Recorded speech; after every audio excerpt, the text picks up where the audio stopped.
So we get to the end of the season and the Magic are in the play-in. Things didn't go well. Let's just say we time warped, and I told you, yeah, it's the play-in, and the Magic are in there, and they're fighting for their lives to get in as the eighth seed. But everybody was healthy this season. They didn't have injury issues. Mo Wagner came back at some point. Everybody was pretty healthy. What would you say went wrong to cause them to be in this situation at that point? Like what could you even hypothesize as like, you just woke up out of a coma. I'm sorry I put you in a coma, but you woke up out of it. That's the good news. And when you woke up, I just told you this information. I'm just like, what do you think happened? What would you say? I would assume that there's an interim head coach and they are planning to do a full scale coaching search in the offseason. That would be my assumption. There can't, it just, I'm not saying it's like literally 0%, but it's such an overwhelming favorite to be their coach did not maximize this group of players, did not leverage each of their best skills, and decided to like lean on familiar tropes. Oh, Jalen Suggs, you play point guard. You're the point guard.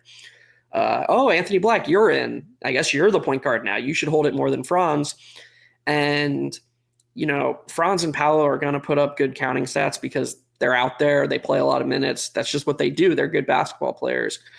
But if they're not, home court advantage in the East, those two were not maximized in the way they should be. I love that answer because I totally agree with you. And what we've seen from NBA teams, like, it hasn't been a thing always where coaches would fire their coach in the middle of the season or towards the end of the season. Now we're seeing it with a lot more regularity in terms of like the Memphis Grizzlies we've seen, the Denver Nuggets, and these situations where it's like, oh, they can't fire their coach at this point. And it's like, yeah, you know what? If we have these kinds of expectations for the team and we think that they are this good and it's not working out the way we would expect the Milwaukee Bucks even, then we're going to make a change. We are going to make a change. We're not going to just stand pat and say, well, wait till next season. Next season is who knows what happens next season. You have Franz Wagner, who is starting to come on. Like, his counting stats are not looking insane, but he's starting to play like himself and really early in the season last season when he was an easy all NBA player. Paolo Banchero is starting to come on.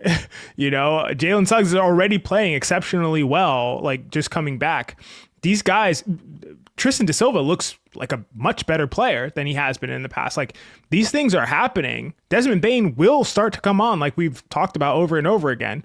And if all of that happens and somehow the deployment is suppressing the ceiling and the ability of this team, Jamal Mosley's not going to make it. So I do think that something has to change there. And actually, you can't. I know that the corporate answer per se is to say if I were a media credential and I was able to ask a GM or an owner this question, they would say, "Oh well, we're just running our race. We don't pay attention to other teams." But at a certain point, you got to look at the Cleveland Cavaliers, who had home court advantage and made the second round 2 years ago, and said, this isn't good enough. We need it. We don't just need a change of vibes. We need an entire overhaul of how this is run. And now if you watch tape from the 2024 Cavs versus the 2025 Cavs, it's two different teams, same roster, two different teams. How the players are staggered, how they're deployed, entirely different. The Magic play the Knicks Wednesday night. They just made the conference finals. And they said, this was not good enough. We need to raise the ceiling. I promise you, Magic fans, watch some Knicks tape from last year and watch Wednesday night. It is two different teams. You are about to see what a team that just completely transforms its deployment looks like. And if the Magic don't reach the heights that they're supposed to this season, then the Magic in 2026, 2027 are probably going to have a transformation like the Cavs did and like the Knicks did.